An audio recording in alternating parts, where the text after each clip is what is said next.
I love it every time. Mainly because I Welcome. just love seeing my babies, though. Yeah, great memories on those pictures. Welcome to the second episode of the best, most fun internet sports talk show, We Dat Sports Atlanta. How Yep. you doing, Tia? I'm good. How are you doing? Ricardo, how we doing over there, man?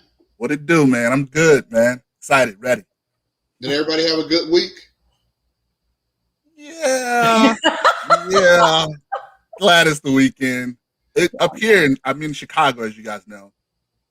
It was 80 something today, and it's going to be 80 something the rest of the week. But it's one of those 80s with the cloudy weather. You know, it's 86 and yeah. cloudy, so it's not fun.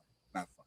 No, we're finally going to get some hot weather here in Atlanta. You know how normally spring comes in and it gets hot very early, but this year it hasn't. So, but next week is supposed to be in the 90s, but it's been nice and pleasant. So I'm gonna miss it. Yeah. It's been a pretty week. It's gonna get a little hot. So, and the week was kind of crazy with this guillotine hanging over our head, right? That we don't want to dive into yet. I think it's a little premature speculation. People are declaring allegiance and all that stuff. And if you don't know what we're talking about, Ricardo, what is the guillotine hanging over us Atlanta fans' head? Well, we're Braves fans. We love our Braves. I got on my Braves shirt. I'm representing. I was gonna say there's probably 3 guillotines, but I think the one we're referring to is JJ11. Yes. Oh, yes. Yeah. It is. The Twitter is in shambles. People are just making these declarations and they want to jump off bridges, and I'm like, it's not going to change. It's not going to change, because so I think it's best. I want to say I think my favorite comment I saw was someone comparing the potential, definitely not executed, no decision made, Julio Jones trade with what happened with Deion Sanders. Exactly. It's so night and day. Right. It's so night and day. You had an ownership at that point, which was the Rankin Smith, who was the cheapest owner in all of sports, I think. Maybe history. Maybe sports. Who simply didn't want to pay one of the most dynamic players in the NFL, and certainly someone who had brought an identity to the team. Anything, he just wasn't interested because he just didn't want to pull out the checkbook. And certainly you can't compare that with Julio Jones because Arthur Blank has pulled out the checkbook over and over and over again. And this is not really about wanting to be cheap or anything like that. This is truly just one of those, if this happens, it's a business decision. 100% it's a business decision because it will be about trying to sign the draft class. So it's apples and oranges. You can't compare. And so, for some people who are very emotional about it, it may emotionally feel the same, but it's not. It's certainly not. See, I feel like a hypocrite because as a part of me, I'm emotional about it. This is my guy. Julio's probably my favorite Falcon player all time, sans Deion Sanders. But I've been on the bandwagon. I've been saying he's got to go for a couple of years now. It's just one of those things. It's like it's not fun, but it's part of the business. It's part of what's going to make us better in the long run. And we've got his replacement on staff. We already do, and Calvin Ridley, and hopefully Kyle Pitts, and some of the other guys we picked up. So I feel pretty good about our offense with or without Julio. But I'm sure I'm in the minority. Well, I actually think it's kind of 50-50, though. There's some who are. I think I should say it runs the gamut. There's some who are. He's the best wide receiver in the NFL, one of the top 3 in the history of the NFL. So you have to hang on to him. There are others who are they're like you. Yeah, he's my guy, but it may be time, and then there are others like it's been time. We have to move on. And to your point, Tia, if he's in the top 3, which at one point I thought he had a chance to grab that number 2, but just the lack of touchdowns is going to keep him out of there. Because I think, and anybody who wants to debate me on here, jump on here. The most overrated receiver in NFL history is Randy Moss. and I like Randy Moss. I like Randy Moss, but as you can see with the Grays, I'm old enough to remember. Yes, you need to sip a little wine on this one. Randy Moss didn't run all the routes. He wasn't a possession receiver. Right. On third down, you weren't like double Randy Moss. And so I have Randy Moss in my top 6-ish, but when they're talking about it's just T.O. and Jerry Rice. Yeah. And neither one of those guys ended their careers with the team that drafted them. Right. So, we always want these magical endings, and that's the fan in us. But realistically, do I want him? Do I want Julio to stay? I would be stoked if Julio could stay. But we also need to sign our draft class. So there's a couple of different ways you can get to that point. Right. So if we're honest, if the front office wants to keep Julio, they can. They'll find a way. They'll find a way. The real question is, those ways to keep Julio are not ways to keep Julio just for 2021. Mm-hmm. And so all the ways, get you to Julio going forward. The thing is, we're going to have to resolve in our hearts that he's probably gone because of the whispers we're hearing. There was an article today that talked about, I think it was John Collins from the Hawks, kind of said he had a conversation with Julio. And it was basically what you could feel from the conversation was like they were both resigned to like, hey, whatever happens, happens. And, come on. These are young guys. They kind of know what the deal is. They know what's up. I think they've kind of realized, hey, this is probably going to happen. I'm like I said, I'm cool with it either way. I agree with Tia that I'm sure it's probably 50-50.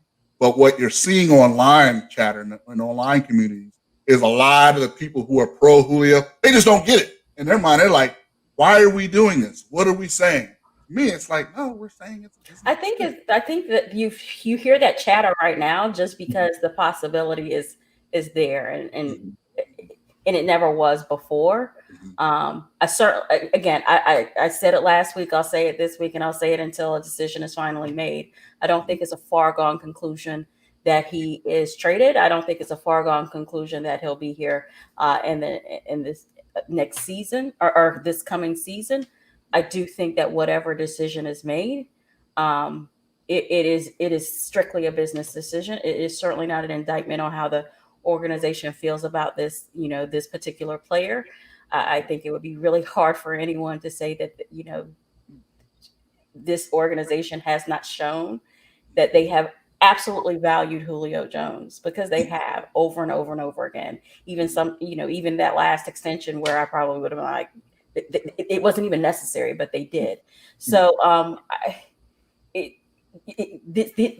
people have to understand that as you have a total changing of the guard, and that's what we have both in the front office and in the coaching staff, and when they're making decisions about what we want to look like today, how we need to get to where we need to tomorrow, and can we get there with Julio? That's the answer that's the question that has to be answered, right? But there's also the I'm one, if you don't think that you're going to win a Super Bowl within the next 2 years, I think you trade Julio and you give him an opportunity to go somewhere and win a ring somewhere else. So, and let me tell you, and to wrap this up, I'm not one of those people. I'm too petty. I'm never, all that whole, we need to trade him to somebody so they win a championship. If we win a championship first, like I'm never trade Matt to somebody who deserves to win a championship. Yeah, like after we win one, like I'm a Falcons fan before Matt, be a Falcons fan after Matt and Julio. And unfortunately, we're getting to that second part of that sentence. Transitioning into Braves baseball. Hold on, just one more thought. I have a dad who actually who had that opposite thought process with what's his name for the Hawks. Come on, John Collins, Eddie Johnson, Danny Round. No, he plays for Philadelphia now. Oh, wait, he plays for Philadelphia now. Why am I having such a hard time? Oh, Al Horford. Al Horford. No, he didn't play for Philly. My dad wanted him to be traded years ago when the Atlanta Spirit still owns the Really? That was a terrible time. Because he loved Al Horford, and he wanted him to be traded so that he could win a championship somewhere else. Because he was never going to do it with the Hawks, as with the Atlanta Spirit owning the team. Well, that was very magnanimous of your dad. I know. My dad was like, the current roster, and that's it. So but at this point, he was so fed up with the Atlanta Spirit. Well, I think we were all fed up with the Atlanta Spirit. If you weren't paying attention to sports around that time, I won't rehash it. But Google Atlanta Spirit plus problems.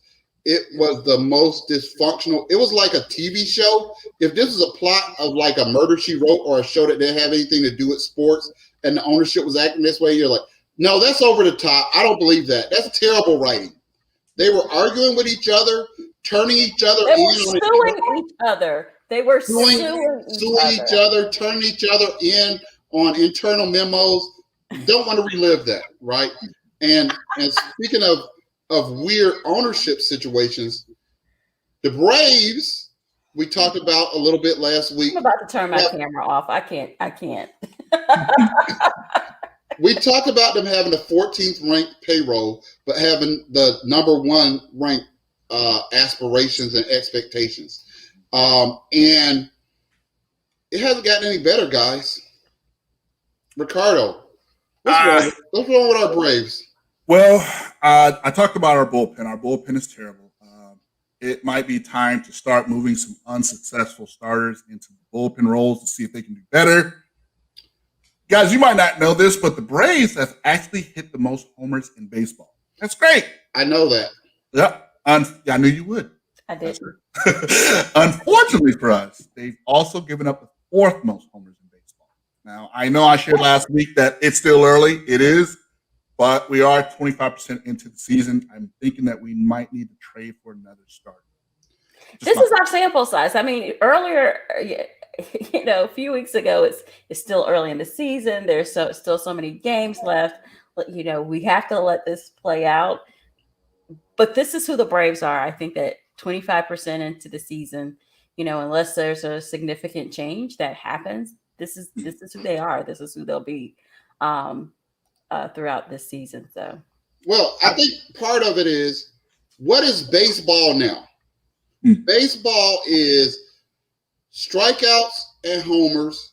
Baseball is, we're one from the most, we're 25% in, as Ricardo pointed out, but we're one no-hitter away from the record for all time. And so I think they changed some of the parameters of the baseball, right? And so I think that has really slowed down the hit rate. Averages are as low as they've ever been, but guys still have that launch angle swing and that all or nothing swing. And I think we're seeing that on the Braves. Our bullpen is not great. Our starters we haven't recovered from the injuries, but we don't hit. We don't hit at all. We're a home run hitting team that scores more of our runs on home runs than any other team. And so when you go on a run, a lot of time it's driven by a pitching acquisition. Ricardo mentioned our bullpen, which is not just bad, but also bad and discombobulated. So it's like, who's our 7th inning guy? Who's our 8th inning guy? Who's our 9th inning guy? And our closer should be an 8th inning guy for somebody. Yeah. I need to interject. Let me say something. I did a little research. I was looking. What is it with our bullpen? The problem is our starting pitchers, are not eating innings. They need to be able to go 6 innings. Today's baseball, these kids, they don't go 6 innings more. Right. The way we're built, we need to be able to go 6 innings at least some of the time. And what's happening is we're just overworked. Our bullpen is overworked. And that was and think about it, that was our problem last season. And the year before that as well. A shortened season really didn't highlight that was an issue. But it was, for anyone who's paying attention, you clearly knew that in a longer season, in a regular season, not being able to get to that 6th and 7th inning would have been a problem last year. We probably would not have made the playoffs, and is rearing its ugly head now. So it's one of those things where I think, listen, this is me looking at it through my blue, white, red goggles, that we'll figure it out.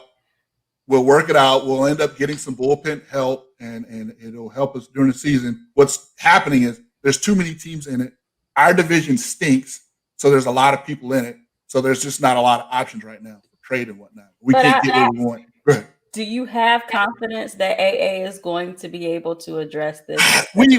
You have confidence that Liberty Media is going there to you go. That's a separate question. Not so much That's a separate question. Will Liberty Media let him do it? Yeah. That's a separate question. Yeah. I think he's done the best with what we've had, and we've been a little lucky. The truth is, everyone's kind of like, oh, well, we were a hit away from the World Series last year. Well, the truth is, if they would put truth serum in our staff, they would tell you we didn't think we'd be there yet. We thought we were another year away. So that's true. And this season is making it seem like we're another year away, right? Because again, you're right about the luck part. We have a bunch of young guys who have really come in and made us look better than we have. We lose Darno. Contreras is raking, right? And so, all right, Josh, hoorah, Josh. That's a good devil dog right there. But we relied too much on that, right? We the depth that we need in our lineup, the depth that we need, and then here's the pink elephant in the room. Maybe we should discuss it. Maybe we should not. Do we have the nicest manager, or do we have the best manager? I never wanted Snitker. I never wanted him because of that. I just I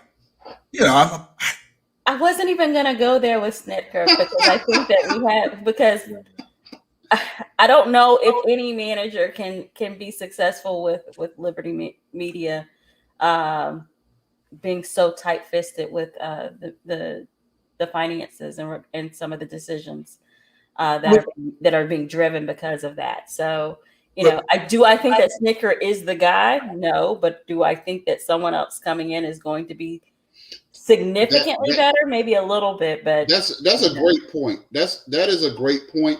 And one of the things was Snitker came up with all these guys, right? Mm-hmm. But now these new guys, they only know Snitker from the major leagues. So they didn't come up with all these new guys. So you are seeing some culture disconnect, not nearly as bad as the Tony La Russa failed experiment that's going on over there with the White Sox. No, I think that when your manager, kind of throws some shade on one of the best players in the MLB. Oh, what you talking about, Acuna? It's more than culture; it's generational. Yeah, right. And part of it is, all these unofficial baseball rules that you have to go by, who you can hit, who you cannot hit, and all that stuff. And it's all about hitting another grown man with a baseball. None of the baseball rules, unwritten rules, are the managers go out and fight it out. So it's easy for those guys But it should be. Right. But so it's easy for those guys to sit back with all the baseball rules and all the stuff. But yeah. Having said that, you guys got to. I don't know if you guys know what's going on up here in Chicago, by the way. It's actually crazy. Tony La Russa manages the Chicago White Sox, and that's what I was alluding to. That's what you were alluding to. That's what happened. And the players don't get it. They're like, what are you talking about? This kid is raking. Let him do what he does. Let him play the way he wants to play. And I tell you what, these Latino players, they're not going to stand for that. That if you ever watch one of the Latino leagues or Dominican leagues or whatnot, it's a little different. The game's a little different, and they don't follow that stuff. So for those of us who are not following what's happening in Chicago, can you enlighten us? Because I certainly am not. Okay. Well, the long story short, the player's name escapes me, but they were up 15-4, and I think they were playing the Rangers. I'm not sure, but he hit along another home run. And anyway, it was just Tony La Russa berated him on a 3-0 count. It on was a 3-0 count. And they had a position player pitching. So yeah. It's not like, listen, there's a part of me that is kind of old school. I wasn't crazy about that, but I get it. And you know what? Kids want to see the home run, man. Remember that old Brave commercial? Let me ask you this. Being the long ball. Ricardo, let me ask you this. Mm-hmm. In arbitration, if he strikes out against a position player, do they not count that? Or is that going to be one of the arbitration stats that they're going to bring?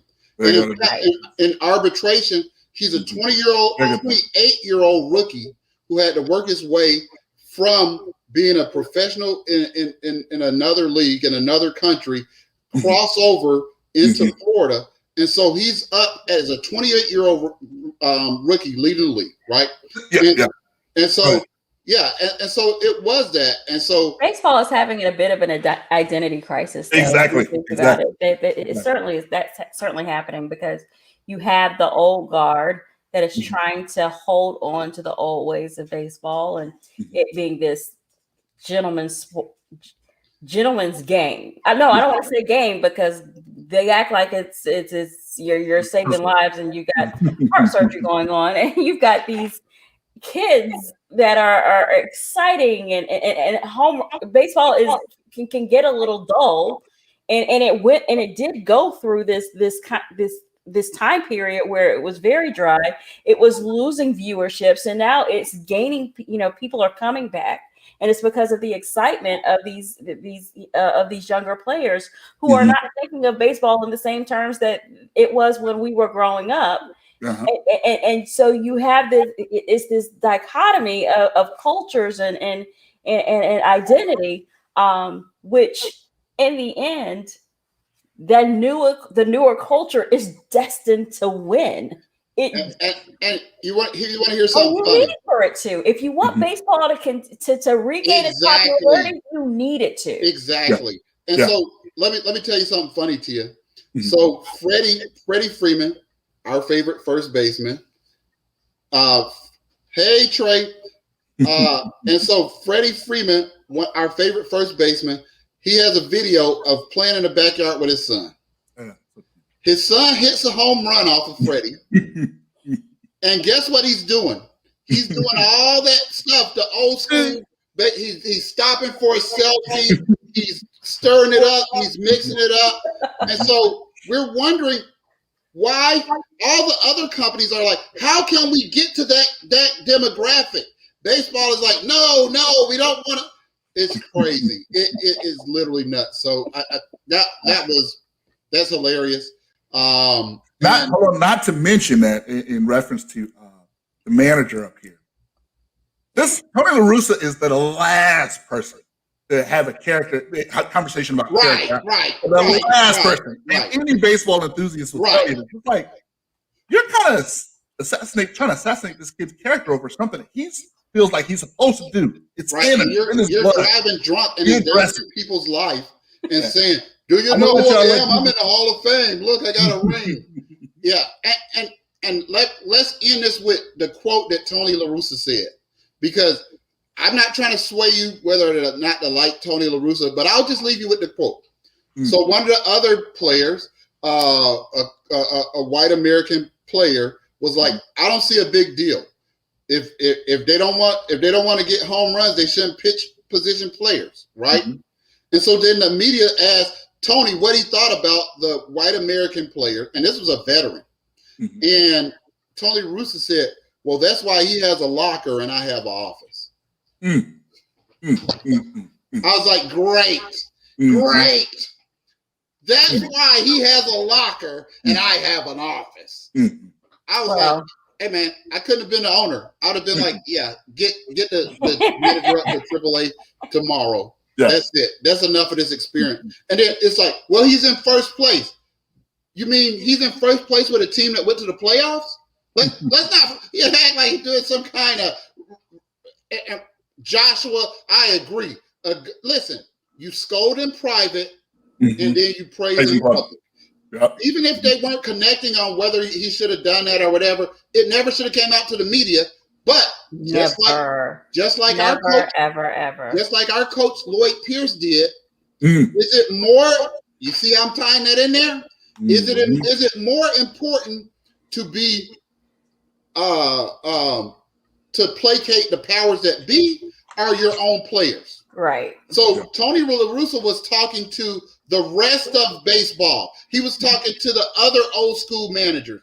He wasn't talking to his player. Just like Lloyd Pierce should have never said that stuff about the Team USA not selecting trade, not for the final team, but for the final 44. And then he did the same thing about the trade drawing shooting fouls. Let me tell you something. I thank Lloyd Pierce for all of that. I thank him for saying all of that, because he was never going to get us to where we needed to be this season. He lost Trae Young last year because of it. He lost the rest of the locker room, or was in the process of losing, and the new players he never gained when they came in. And now, because he said those things, he couldn't put together a rotation. He couldn't adjust. He certainly didn't know how to close out a fourth quarter. Because of that, he was terminated. Nate McMillan has us in the playoffs. And last week we were congratulating and celebrating. Hold on, let me take my sip. The fact that the Hawks were making the playoffs. We thought that they had a chance to be 4. They ended up 5. But they're not in the play-in. They're certainly not missing the playoffs. They are in with a 4 or 5, they were going to probably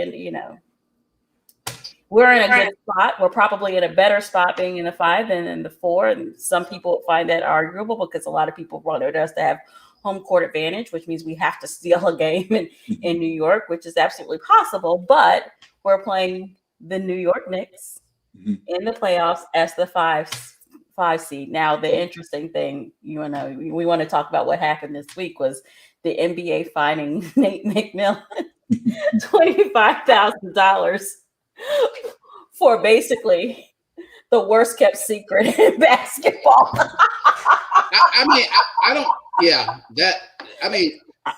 nothing wrong within the league. LeBron has said it. Even me as a fan, and I've never liked the Knicks during my whole life, but it's still better when they're good.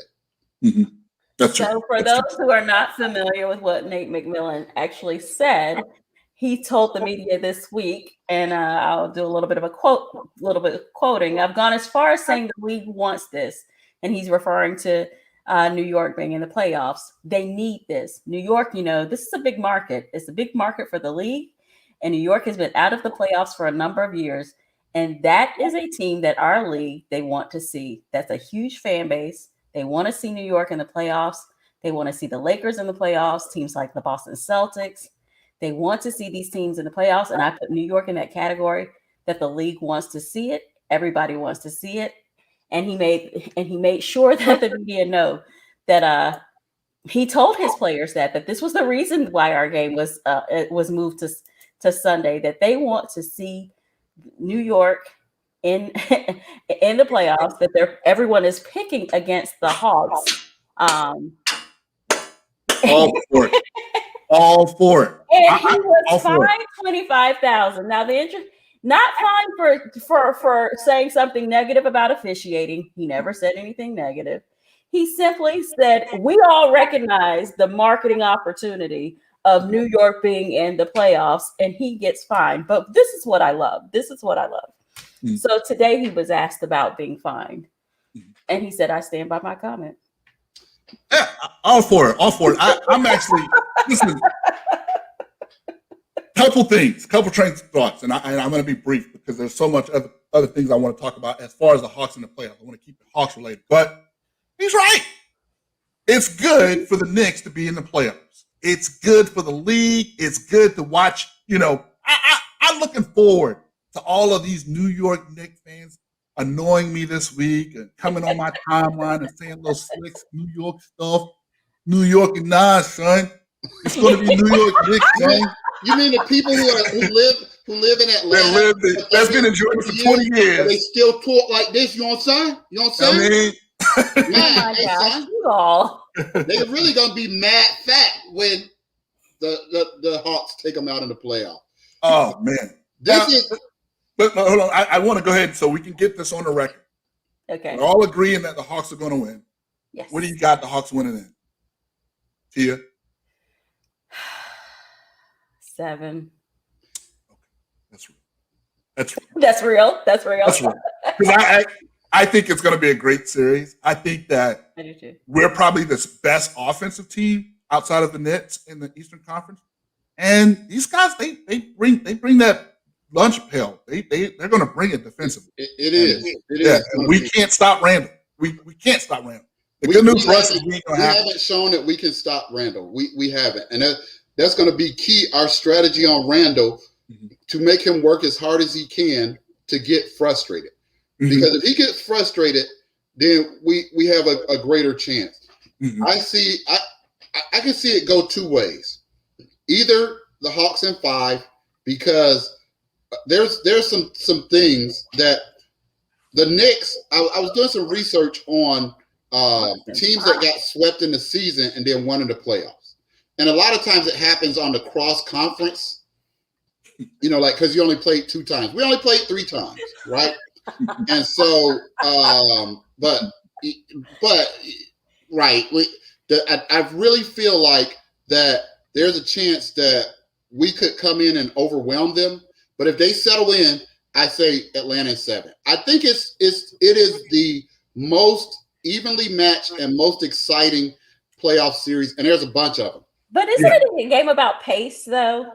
Because I think pace is going to really determine the game, and I think New York is a slower paced team, and Atlanta can push the pace, and so Atlanta needs to make sure first game in on Sunday in the Garden, and thank goodness it's not going to be 100% filled with all of the screaming New York fans. Actually, Tia, breaking news: they're letting 15,000 people in there. I saw that. That's a lot.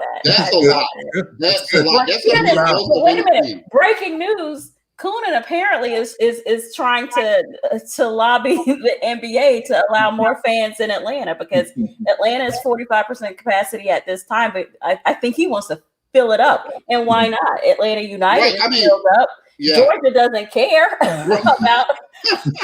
about a filled stadium. We're filling the Battery up. We're filling Mercedes-Benz up. Fill up State Farm. I wanted to piggyback. The game is partly pace. It's not 100% pace. See, here's where the playoffs is just different. And this is why I think it's actually going to go 6, and it could go 7. I thought that was a really smart answer. Definitely don't think it's going to go 5 by Atlanta. I don't have that much red and yellow. I don't have that. That's a little bit much to me. I'm hoping you're right. But to me, saying that, he makes me think that he was actually born in Georgia and not in Connecticut. Oh, wow. I mean, that was a totally Homer answer. No need. No need for the shade. No. I just wanted. Let me get this out. I wanted to say that pace is part of it, but the problem is in the playoffs, man. You're not going to have that luxury. You got to make shots, and they're going to. I'm telling you, that's the one thing these guys. Tom Thibodeau, that's what he does. He is he's a stickler for defense, and what's going to be good for them is they've been doing this all year already. That's true. That's true. They're normal. When you talk about how you play, that's true. And the graphic I just had up was New York does have a great defense, but part of the thing that helps them is they play at a slower pace. We also know that the playoffs are at a slower pace. But when it comes to offensive efficiency, and a lot of times when you have 2 good defensive teams, because the Hawks are a good defensive team. When it comes to offensive efficiency, you look at Atlanta, they're 7th in offensive efficiency, and New York Knicks are 23rd. And rebounding, the Hawks are the 5th best rebounding team, primarily because of Clint Capella, and the Knicks are 13th. So it's going to be on a lot of that execution.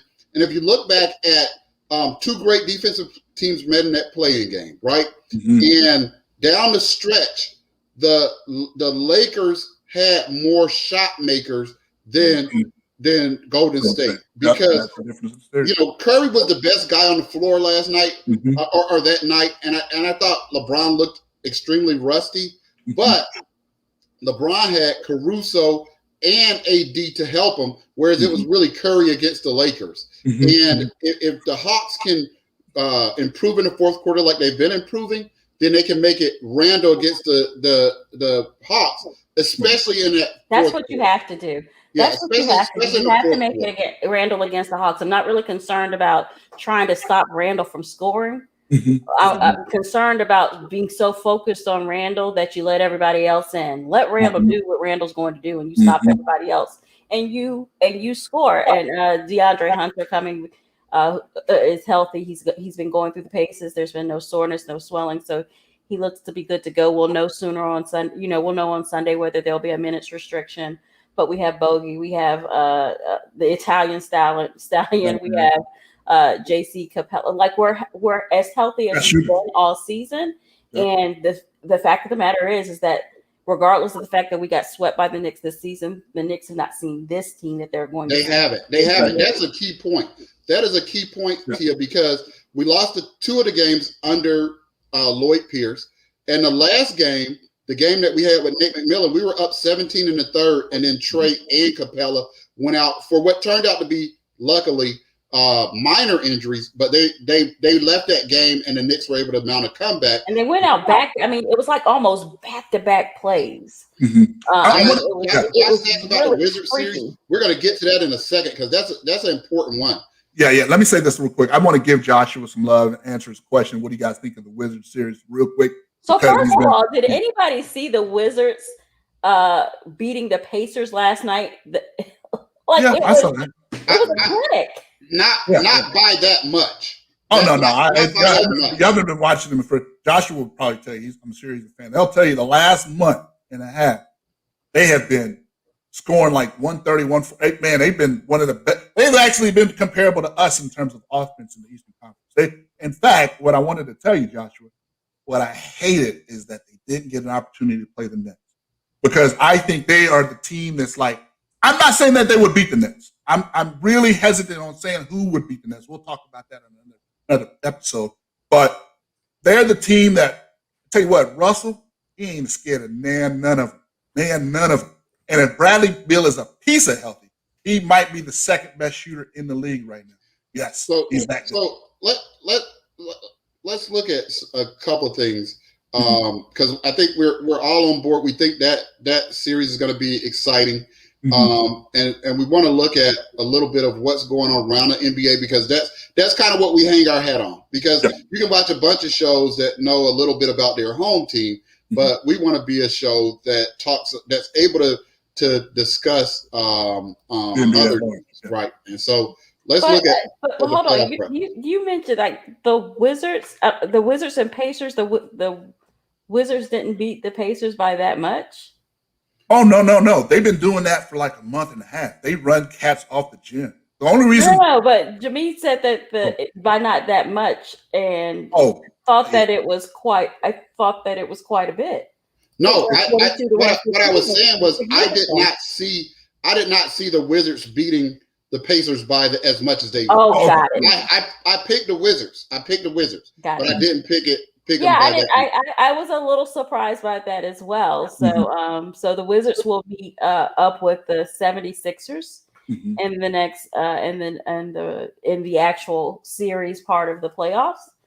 And Boston will meet up with Brooklyn. Yeah. So, and if you look at the screen, you can see the brackets. And a lot of times, one of the things that I find that happens is a lot of times when shows are talking about their team, they don't understand the downstream effects or who they're playing or what have you. So this is the best looking bracket. It's not the most up to date bracket. We know that Indiana killed Charlotte, and then we know that Boston is playing Brooklyn.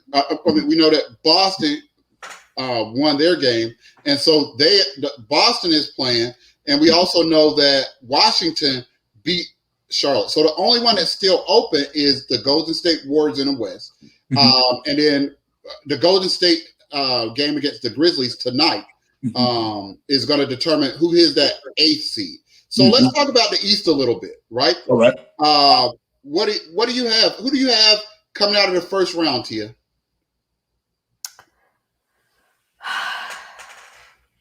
I'm so conflicted. Well, first of all, I have the Hawks beating. So we have the Hawks advancing, all right, and they will play the winner of Philly and Washington.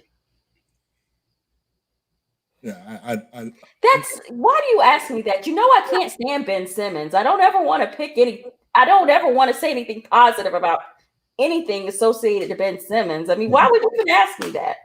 Well, you have to pick it. You have to pick it so I can rub it in when you're wrong. So you're picking. You don't like Ben Simmons, so you're picking Washington. I'm not picking Washington. Joshua, I just don't want to pick because I don't want to pick a team with Ben Simmons on it. I think Boston actually won into a bad draw. I thought Boston would have been better off losing against Washington so that they could go and face Philly instead of Brooklyn. I think everybody outside of Boston thinks that. Yeah. I mean, like Brooklyn is going to kill Boston. That is a terrible matchup for Boston. Yes. Because Boston is playing 1-on-5 like we talked about. And Jason Tatum is good, but he doesn't have that LeBron control game. If the only way Boston can win is to slow down every single possession and make every shot a shot clock, and then they could win maybe a game. But they're so young, and Jason Tatum, I've seen a lot of skill. I haven't seen him control the game LeBron like. So I have Brooklyn killing Boston. Okay. I have Philly. I think Washington takes a game or two off of Philly. Yeah, I don't love Philly.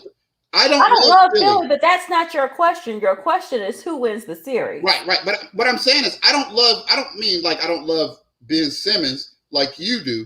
I mean, I don't love their makeup. I think that who do you think is going to win? I already said I have Washington coming out of there, and then Milwaukee and Miami. What's your thoughts there? Well, I know what you all's thoughts are because I know you all think Milwaukee's gonna actually make it to the finals. Joshua Gerald says that Philly goes out early. I wouldn't be shocked, and I do think there are going to be some upsets in both conferences. For me, I think Miami beats Milwaukee. I don't think Miami beats Milwaukee, but they can. But I tell you what, if Milwaukee kills that ghost, if they beat that ghost, if they get past Miami, they're my pick for the Eastern Conference. I know that's crazy. We'll revisit that. We're not going to do this go all the way to the finals. Let's switch over to the West, right? So we know tonight is a little bit. I agree, Joshua. I agree. I do. I agree. I don't put my hate for Ben Simmons aside. I don't buy into Philadelphia. Like they could win the series, they could lose the series. You just don't know. I don't think they have enough. Y'all don't hold on. Y'all don't trust enough heart. Y'all don't trust Doc Rivers to get it done. Yeah, right. Yeah. Is Kevin Garnett coming back to be the assistant coach? So let's go over to the West. Let me get my wine. We have wine. an undecided game with Memphis and Golden State, right? And so, but let's start off with the Lakers and Phoenix. You already know. Lakers, baby. But having said that, sound like a homer prediction. Yes, but let me tell you now. Homer. This is the part where people are gonna be like, "What?" Phoenix is the second best team in the West. Phoenix Suns are for real. You watch this game. This will go 6, might go 7. If you wanted to beat the Lakers in the Western Conference, you should have gotten them early. I thought what the Clippers did was just we could do a whole show on that. It's just the worst thing ever. Ducking the. I don't want to talk about the Lakers for an entire show, so no, we can't do a whole show on that. So Tia, who you got? Phoenix and the Lakers. Lakers. Who you got? Tia and the Lakers. I meant Tia and the Lakers. Phoenix and the Lakers. Lakers. She said. All right, let's move up to Utah. No, who do you have? I have the Lakers. Of course you do because you're a bi-coastal fan. Yeah. I admit it. I don't respect that. I just want you and everyone to know I don't respect that. They're only showing Lakers and Sixers and in Boston when I was Listen, growing up. listen, I understand that. I still don't respect that. I agree with Joshua. That's what it is. The Lakers are one injury from getting swept.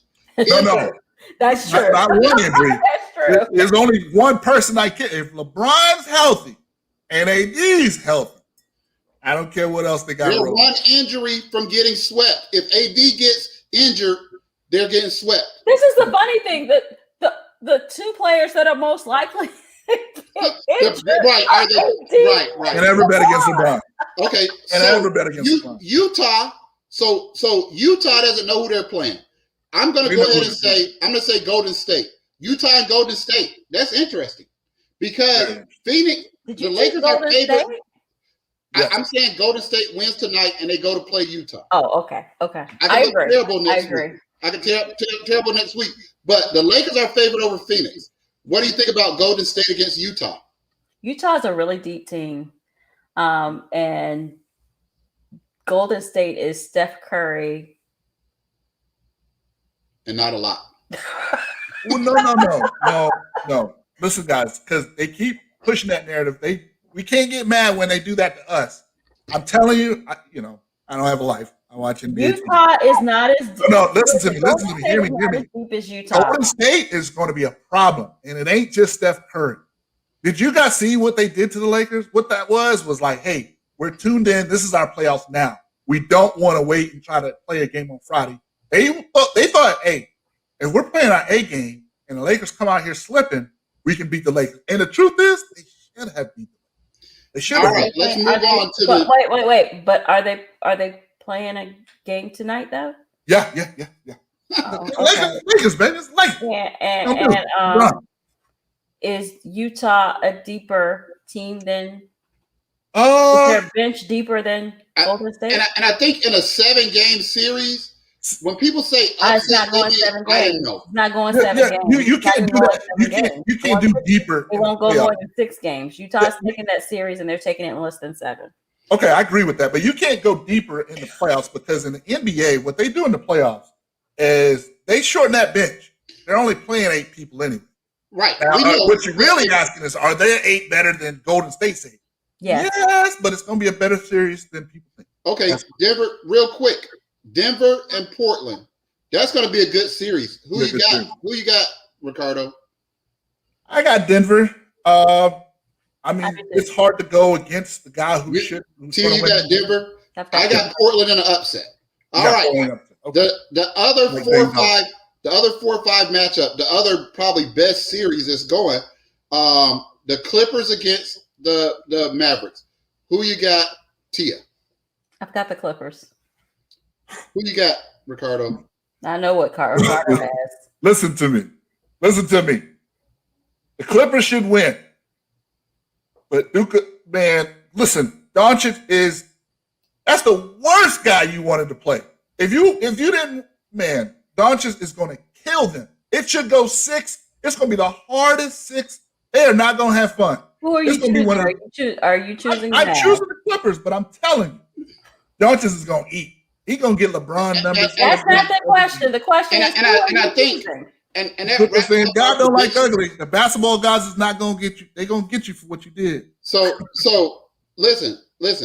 That wraps up our thing. Listen. I like that. Listen. No, you listen. Listen, I got a question. No. Shh. I got a question for y'all. All right. Go ahead. Shoot with your question.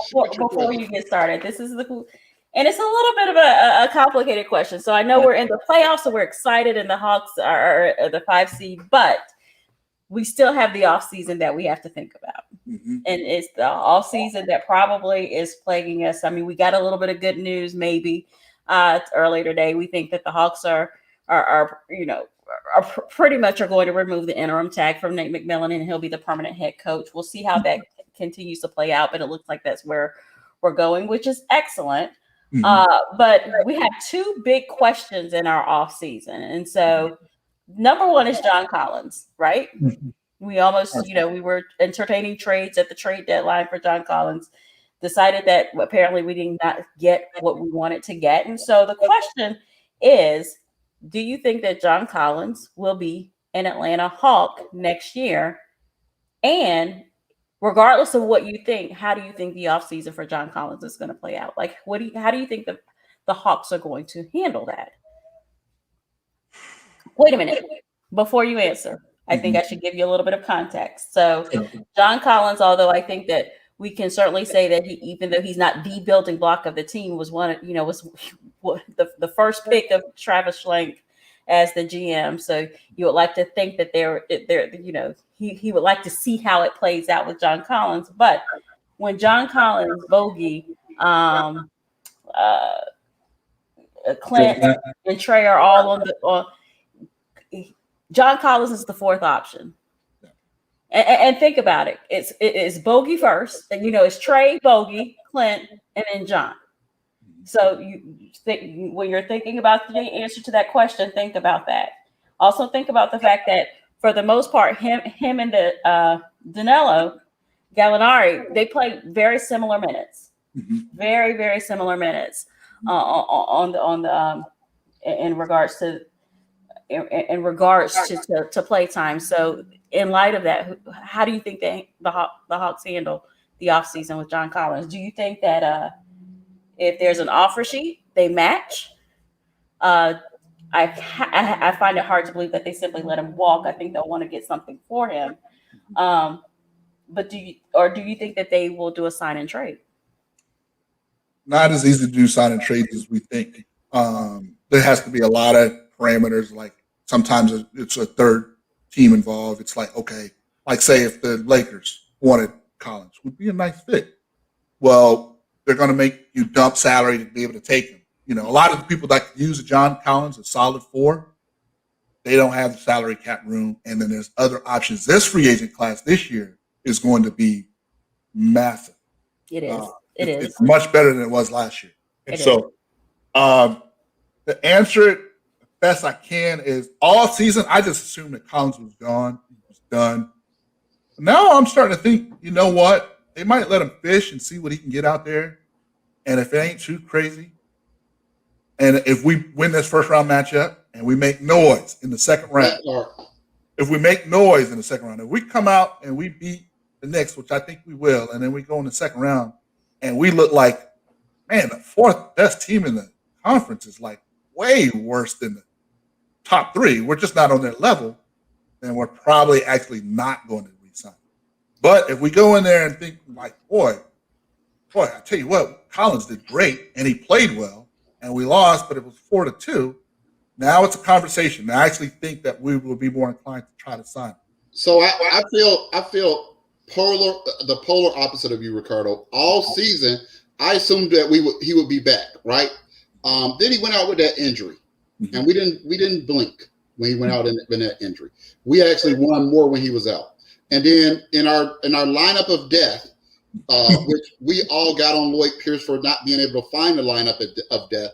Lloyd Pierce, Nate was able to find the lineup of death. And John Collins is in it, but as Tia pointed out so deftly, he's the fourth option in there. And now I'm to the point where if he doesn't show out in these playoffs, I don't care what the team does. He probably has the most to gain or lose from these playoffs, because it's hard to have three max players. We already have one that's not maxed out. We also have two guys that are below max, right? In Bogey and Gallinari, but they have big contracts. So if you combine them, that's our second max guy. So if we max JC, that's it. That's it.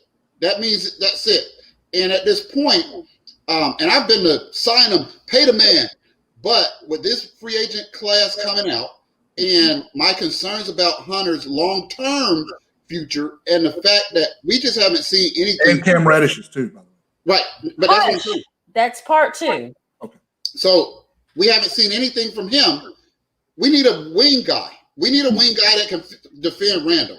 And if Randall makes us remember that the whole series, we need to go get a wing guy and whether it's sign or trade or what have you, we could get somebody who has different skills than John Collins in here. Because but it's interesting because Ricardo, you made a good point, because to your point, with the free agent class being what it is, it could end up making and if we do well in the playoffs, regardless of how we perform, and we look like we're on our way, it could make an offer for John Collins a little bit more team friendly, because I would imagine that we'll do is that we'll let him fish, and then we'll see what the offer is, and see if we'll want to match the offer sheet. And with so many out there, the offer sheet may not be as high as even we offered John Collins even last year. It really depends on how early he signs. Him and his agent need to be racing to offers. Yeah. Okay, so here's the second question, because this is also Cam Reddish, right? So Cam Reddish played I think he played like 26 games this season. Has been injured with soreness, Achilles soreness.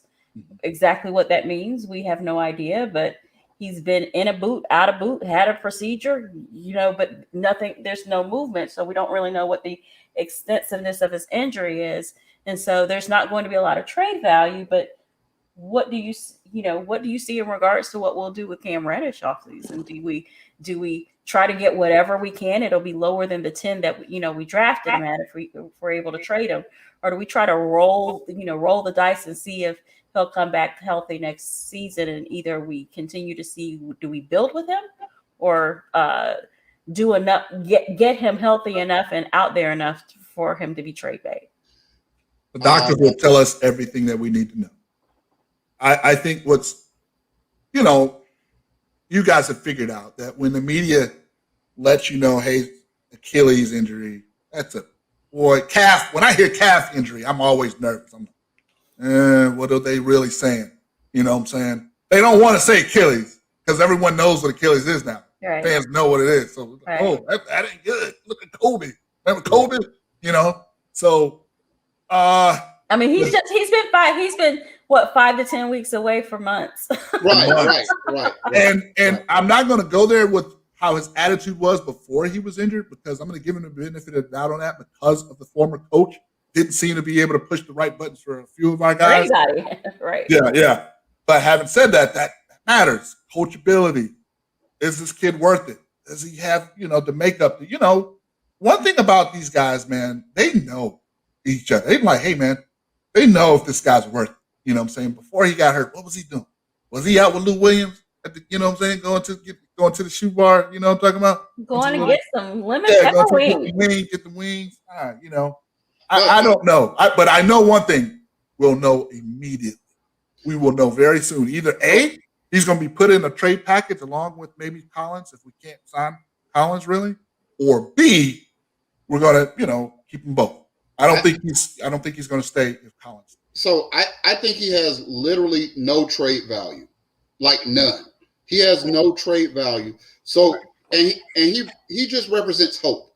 We have to find a real defensive wing, and maybe he's still on a cheap rookie contract. Maybe he can come back and prove to be a part of that rotation.